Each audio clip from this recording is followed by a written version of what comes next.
आपल्यासोबत उद्धव ठाकरेंचे वकील असीम सरोदे आहेत। असीमजी, आज सुनावणी झाली आहे। या सुनावणीमध्ये तुम्ही जी एक मागणी केली होती की एक इंटरिम अरेंजमेंट काही करण्यात यावी, जशी राष्ट्रवादी काँग्रेस पक्षाच्या चिन्हाबाबत केली होती, डिस्क्लेमर देण्याबाबतची, तर ती मान्य नाही झाली आहे। पण मुख्य याचिकेवरच सुनावणी घेऊ असं कोर्टाने म्हटलंय। तुम्हाला काय वाटतं, आजचा निकाल तुमच्यासाठी दिलासादायक आहे का? आजचे निर्देश उद्धव ठाकरे यांच्या मूळ शिवसेनेतर्फे अशी मागणी करण्यातच आली नव्हती की डिस्क्लेमरच्या संदर्भातले आदेश द्यावे। मुळात इलेक्शन कमिशन ऑफ इंडियाने जो निर्णय दिलेला आहे तो निर्णय अनेक पातळींवर बेकायदेशीर आणि असंविधानिक ठरणार आहे। म्हणजे त्यांना सिम्बॉल ऑर्डरनुसार केवळ सिम्बॉल ठरवण्याचा अधिकार आहे। धनुष्यबाण हे सिम्बॉल कोणी वापरायचं असं ठरवण्याचा अधिकार आहे। आणि जेव्हा जेव्हा आपण पाहिलं आहे की सिम्बॉलबद्दलचं डिस्प्यूट झालेलं आहे, तेव्हा ते पक्षचिन्ह गोठवण्यात आलेलं आहे की तुमच्यामध्ये भांडण आहे, तुम्ही पण वापरू नका आणि नवीन सिम्बॉल त्यांना देण्यात येते। अशा वेळेस जे सिम्बॉल न गोठवता एकनाथ शिंदेंना देण्यात आलेलं आहे, ही जी विशेष कृपादृष्टी इलेक्शन कमिशन ऑफ इंडियाने दाखवलेली आहे ती कोणत्या तरी राजकीय दबावाखाली किंवा बायसनी त्यांनी तो निर्णय घेतलेला आहे असा आरोप त्यांच्यावर आहे। त्याचबरोबर पक्षचिन्ह केवळ ठरवायचं हा अधिकार त्यांना सिम्बॉल्स रूल्समध्ये आहे। पक्षाचं नाव शिवसेना हा काही सिम्बॉल नाही आहे आणि ते एकनाथ शिंदेंनी वापरावं असा निर्णय देणं ही मूलभूत चूक आहे इलेक्शन कमिशन ऑफ इंडियाची, असं सुद्धा आम्हाला वाटते। आणि त्यामुळे त्या निकालाला आव्हान देण्यात आलेलं आहे। त्या निकालाला आव्हान देण्यात आल्यानंतर लवकरात लवकर तसे मॅटर लागले पाहिजे, अशा प्रकारची काही व्यवस्था आणि व्यवस्थापन हे सर्वोच्च न्यायालयाच्या अंतर्गत असलं पाहिजे।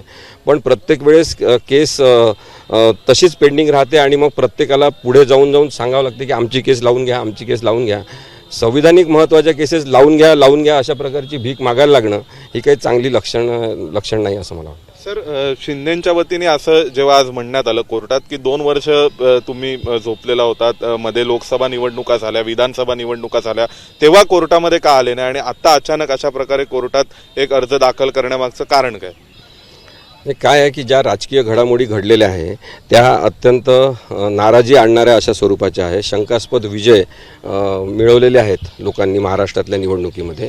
मग लोकसभा इलेक्शनचं नोटिफिकेशन जाहीर झाल्यापासून काही करता येत नाही, त्यामुळे लोकसभाच्या निवडणुका पूर्ण पार पडल्या। त्यानंतर लगेच विधानसभा निवडणुका लागणार म्हणून सगळे राजकीय पक्ष त्याच्या कामात लागले आणि त्याचं नोटिफिकेशन निघाल्यावर तेव्हासुद्धा काहीच करता येत नाही। त्यामुळे या सगळ्या पार्श्वभूमीवर महत्त्वाचं जे आहे की निवडणूक आयोगाच्या निर्णयाला अपीलच्या माध्यमातून आव्हान देण्यात आलेलं आहे। मग ते आव्हान दिलं याचा अर्थ शिवसेना उद्धव ठाकरे पक्षाची इच्छाच आहे की हे प्रकरण लवकर चालवलं पाहिजे। मग त्याच्यामध्ये तारीख जर लवकर लागली नसेल तर याचा अर्थ शिवसेना पक्षाचे लोक झोपले होते असा सोप्या पद्धतीने काढणं हे अत्यंत चुकीचं ठरेल असं मला वाटतं। सर, पण दरम्यानच्या काळात शरद पवारांच्या वतीने सर्वोच्च न्यायालयात अर्ज करण्यात आला आणि त्यांनी एक रिलीफ मिळवला की त्यांनी डिस्क्लेमरच्या बाबतीत अजित पवारांना सूचना देण्यात आल्या सर्वोच्च न्यायालयाकडून। तसं काही तुमच्याकडून करण्यामध्ये उशीर झाला असं वाटतं का? हा सर्वोच्च न्यायालयाचा निर्णय आहे आणि म्हणजे डिस्क्लेमर द्यायचं वगैरे, आणि तुम्ही कॉमन सेन्सच्या आधारे जर कायदा आणि लॉ व्यवस्थापन चालत असेल असं विचार केला तर रस्त्यावरच्या कोणत्याही सामान्य माणसाला विचारा की राष्ट्रवादी काँग्रेस अजितदादा यांना डिस्क्लेमर देऊन ते चिन्ह वापरायची परवानगी दिलेली आहे, हा निर्णय कसा आहे असं विचारा तुम्ही कोणाला पण। कोणी सांगेल की हा निर्णय मुळीच कोणाच्या कामाचा नाही, केवळ अजितदादांच्या उपयोगाचा आहे। मग अशा प्रकारचे निर्णय देऊन काय मिळवत आहे सुप्रीम कोर्ट?